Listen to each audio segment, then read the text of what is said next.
That's why family is very important. Kaya kung meron kang ipaglalaban, huwag mong ipaglaban ang trabaho mo. Huwag mong ipaglaban ang pera mo. Ang ipaglaban mo, pamilya mo. Marami sa atin, sobrang tapang, pati mali ipinaglalaban. Pamilya mo lang po, mga kapatid, ang mananatili hanggang sa dulo. That's why if you're a failure in your life, in your family, tayo ulit. Bakit? Because God has a purpose for you. God doesn't care if you fail. In fact, God already knew that you will fail. But listen to me, you can get up, you can overcome, you can move on, you can still fight. Bakit? Because your purpose is better and greater than your failure. 10 katotohanan tungkol sa tahimik na tao.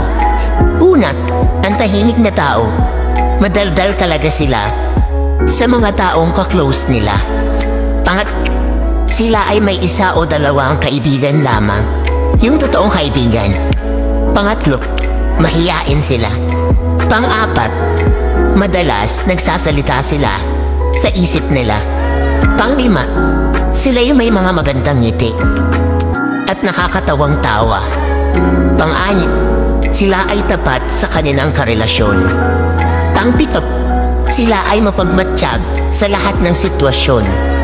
Pang-walo, tahimik sila pero iba humagalit. Kaya wag mong gagalitin.